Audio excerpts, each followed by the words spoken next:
भाई let's start today's session, and this session is being recorded, and let's see what words are coming in today's session.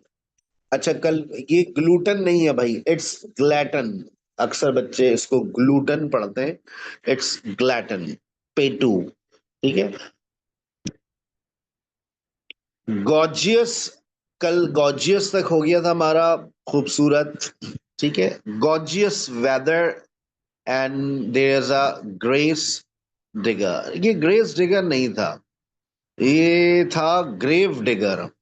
इसकी आप इसको अपने पास note कीजिएगा. It's a grave digger, not grace digger. It's grave digger जो मैंने लिखना था.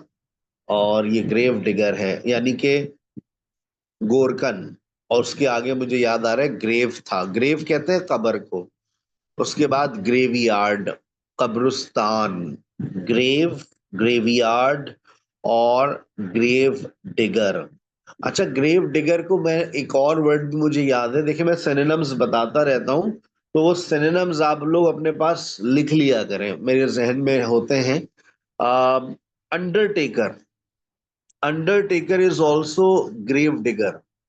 गोरकन को कहते हैं अंडरटेकर. लिख लें अपने पास, अंडरटेकर. अंडरटेकर. ठीक है.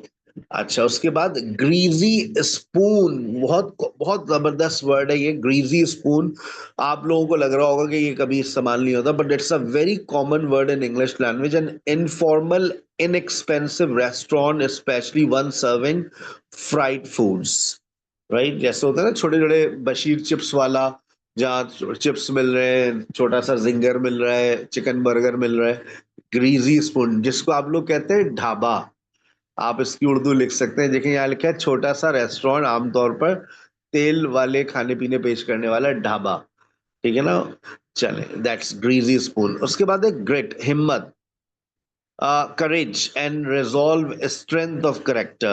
It takes a lot of great himmat, istiqamat, to start your own business from scratch. Yes, this sentence is really, I really accept this statement.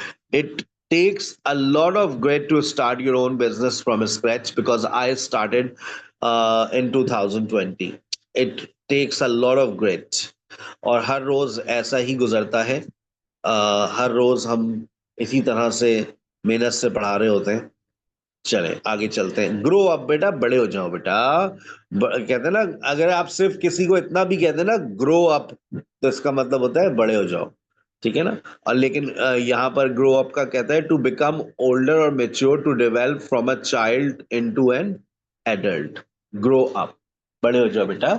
कब तक इस तरह की हरकतें करते रहोगे? He grieve up in a small village. अब इसका मतलब क्या हो गया?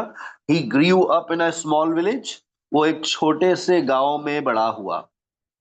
आई ग्रीव. और फिर कहता है it's time you to grow up. ये आ गया, देखो जो मैं कह रहा था वो आ गया. बेटा वक्त आ गया, बड़े हो जाओ, कुछ जिम्मेदारियां संभाल लो. कब तक इस तरह की नन्हे बच्चों की हरकतें करते रहोगे? It's time to grow up and take responsibility of your for your actions. तो बड़े अच्छे सेंटेंसेस आपको मिल रहे हैं. काश हमें कोई ऐसे पढ़ा देता. आई have watched him grow up. मैंने उसको बड़े होते हुए देखा है भाई. वो मेरे सामने ही बड़ा हुआ है, कहते हैं ना, वो मेरे सामने ही बड़ा हुआ है भाई. हमारे सामने का बच्चा है. I have watched him grow up from a shy boy to a confident young man. Grumpy. Grumpy, grumpy कहते हैं, ये एक कैरेक्टर था. आप लोगों ने देखा होगा, जो जिनकी उम्र 40 साल है उनको याद होगा, आपके बचपन के अंदर एक कार्टून आता था, डॉर्फ. छोटे छोटे सारे होते थे बोने. उसमें एक करेक्टर होता था ग्रम्पी. जब उसको गुस्सा आता था ना, तो वो लाल हो जाता था. व्हाइट कलर के सारे कार्टून्स होते थे. उनका नाम था डॉर्फ. डॉर्फ था, स्नर्फ था या डॉर्फ था, सारे होते थे बोने वो. तो लेकिन उसमें एक करेक्टर था, उसका नाम ग्रम्पी था. तो वो रेड हो जाता था जब गुस्सा आता था. बैड टेम्पर एंड इरिटेटेबल, यानी कि चिड़चिड़ा और बदमिजाज. Why are you getting grumpy for nothing? तुम क्यों चिड़चिड़ी हो रही हो भाई? He always gets grumpy if he doesn't have his morning coffee.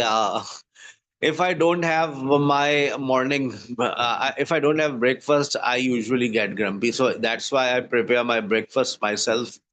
The grumpy old man complained about the noise. I feel grumpy today. I feel grumpy today when because I didn't get enough sleep last night. मैं बहुत चिड़चिड़ा हो रहा हूँ भैया आज, क्योंकि गुज़श्ता रात में सो नहीं सका। ग्रम्पी बहुत अच्छा बेटा, आपको बड़े अच्छे-अच्छे देखो वोकैब्युलरी जब रिवाइज करो ना, तो इन सेंटेंसेस के थ्रू करना। ये नहीं कि बस ग्रम्पी याद कर लिया, सेंटेंसेस पढ़ो पूरे-पूरे, ठीक है ना?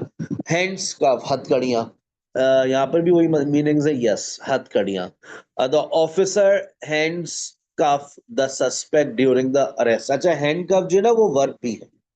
हैंडकफ्स जो है वो वर्ब भी है, और हैंडकफ्स जो है वो नाउन भी है। हैंडकफ हथकड़ी को भी कहते हैं, और हैंडकफ को एज अ जो है वो वर्ब भी इस्तेमाल कर सकते हैं। पहले सेंटेंस में देखें सेकंड फॉर्म इस्तेमाल की गई है, the police officer hands cough the suspect during the arrest.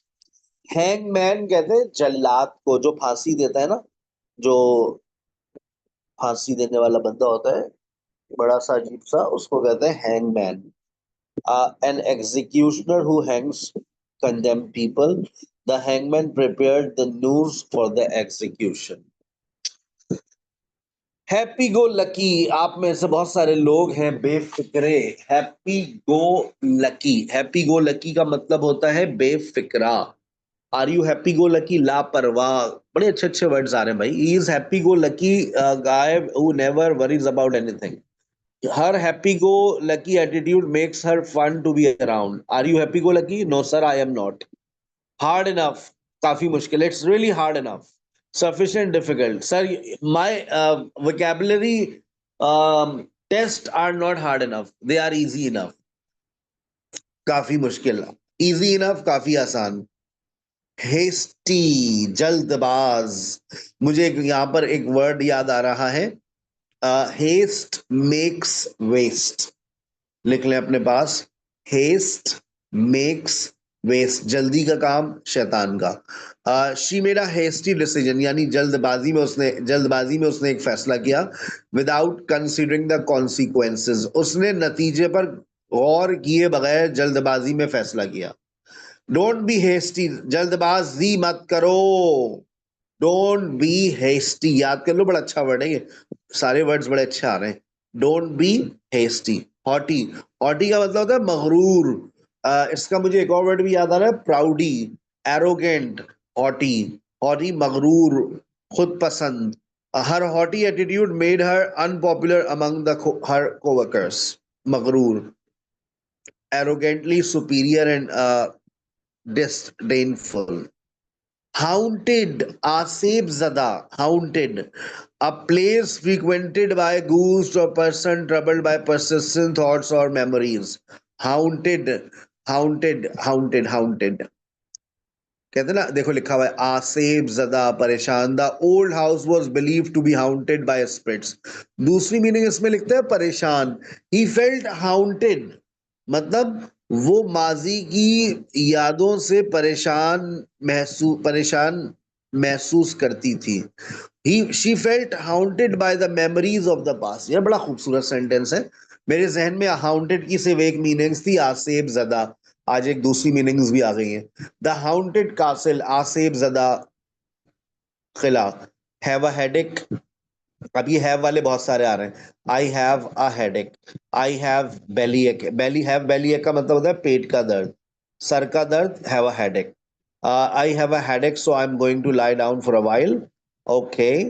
Have brunch, brunch कहते हैं ये ना सुबह का नाश्ता है ना दोपहर का खाना है। ये नाश्ते और खाने के दरमियान में जो 12 बजे आप लोग उठ के खाते हैं ना, वो होता है आपका ब्रंच। 1 बजे तो लंच शुरू हो जाता है, ठीक है ना? 1 बजे से लंच और 12 बजे से पहले ब्रेकफास्ट होता है। अब 12 से 1 के दरमियान में जो खाएंगे वो ब्रंच है। तो देखें यहाँ क्या लिखा है, सुबह और दोपहर के खाने को मिलाकर खाना। अच्छा, अब जैसे फॉर एग्जाम्पल आपने 12:30 1 बजे अब आपने 2-4 हलवा पूरी खा ली, अब आपने दोपहर का खाना छोड़ दिया, सुबह का नाश्ता छोड़ दिया। अब इसका मतलब है सुबह और दोपहर का मिलाकर खा लिया आपने, समझ रहे हैं? तो दैट इज कॉल्ड ब्रंच। अब आप दोपहर में कुछ नहीं खाएंगे, लेकिन हम जैसे लोग तो खा लेते हैं भाई।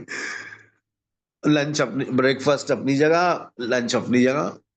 कभी कभार तो ब्रेकफास्ट भी करते हैं हम, ब्रंच भी करते हैं और लंच भी करते हैं, अल्हम्दुलिल्लाह, ठीक है ना?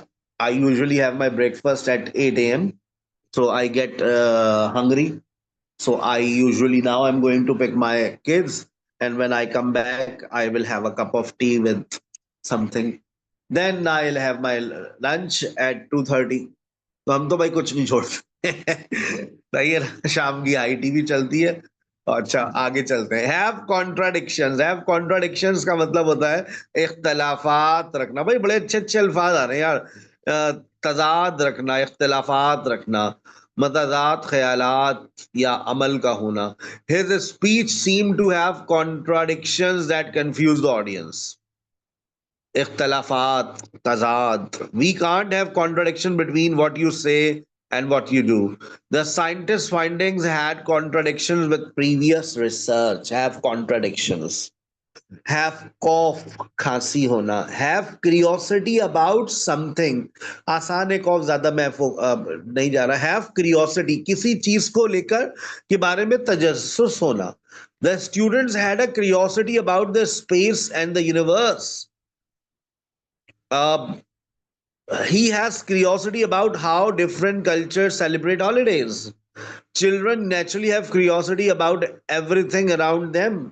बच्चों को हर चीज के बारे में बड़ा तजस्सुस होता है कि जो उनके इर्द गिर्द हो रहा होता है, क्यों हो रहा है भाई, कैसे हो रहा है, बाबा कहाँ जा रहे हैं आप, मतलब कहीं आप निकले घर से तो देखें बच्चे, मम्मा कहाँ जा रही हैं आप, तैयार क्यों हो रही हैं। So they always have curiosity about everything, right. And the last one is have dark looks. अच्छा जहां तक मैं पढ़ाता हूँ ना, मैं वहीं तक का टेस्ट क्रिएट करता हूँ। तो जैसे लिखा हुआ है have dark looks, have dark looks का मतलब है कातिल निगाहें, गजब ढाने वाले, ऐसा ही है ना। गुस्सा या संगीनी के साथ देना नहीं है हमारे भाई, हमारे पास तो इसकी मीनिंग्स कुछ और है। यहाँ कहता है to have appearance that suggest anger, नहीं नहीं नहीं।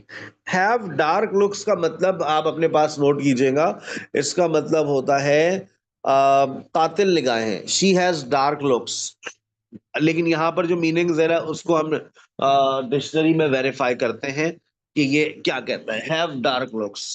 चलते हैं हम अपनी डिक्शनरी पर। आप लोगों के सामने नहीं आ सकेगी dictionary because I am using it from my laptop and I am teaching you today from my cell phone. Cell phone से पढ़ाना वैसे आसान है। I usually teach from my laptop. Have dark looks की मीनिंग्स अपने पास लिख लीजिएगा, कातिल निगाहें हैं। हैव किलिंग आइज भी एक और भी लिख लें अपने पास, हैव किलिंग आइज, कातिल निगाहें। यहाँ पर डार्क लुक्स का वो मीनिंग्स दे रहा है गुस्सा या संगीनी के साथ देखना। चलें तो अभी इसके ऊपर हम बहस करते हैं कि ये गुस्से से देखना है या नहीं, ठीक है ना। अच्छा हैव एयर एक, कान का दर्द। आई हैव ईयर एक, मेरे कान में दर्द हो रहा है भाई। आई हैव एन ईयर एक कह सकते हैं आप, एन लगा सकते हैं। I have an eye infection भी कह सकते हैं आप, I have an eye infection. और हाई टी का मतलब होता है जो शाम की चाय होती है ना बेटा, शाम की जो चाय होती है वहां पर हम उसको हाई टी कहते हैं। I usually have high tea. तो बस हैव डार्क लुक्स रह गया है, ये हम देख लेते हैं ऑक्सफोर्ड एडवांस लर्नर्स पर। ऑक्सफोर्ड देखते हैं, लैपटॉप हमारा इजाजत देते हैं हमें।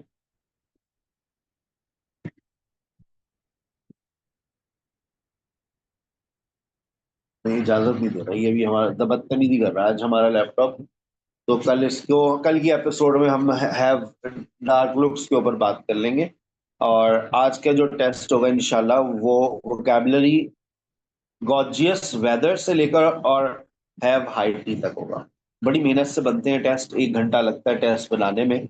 अगर आप जो स्टूडेंट्स लाइव सेशन ले लें बस वो डायरेक्ट टेस्ट में अपेयर हो जाए, उनको दोबारा रिकॉर्डिंग सुनने की जरूरत नहीं है। हाँ पीडीएफ जो मैंने ऑलरेडी कल भेज दी थी उसको आप जरा गो थ्रू करें टेस्ट देने से पहले, ठीक है ना। इससे फायदा होगा आपको, देखिएगा आपके जहन में वोकैबलरी बैठ जाएगी। एक तो मुझे सुन लिया, फिर टेस्ट दे दिया, फिर थोड़ा सा रिवीजन करते रहे, और फिर हम आपका एक ग्रैंड टेस्ट भी लेंगे, ठीक है ना।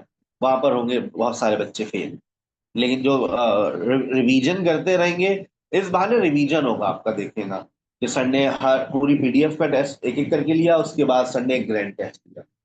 चले अपना बहुत ख्याल रखिएगा। Thank you so very much. अस्सलाम वालेकुम।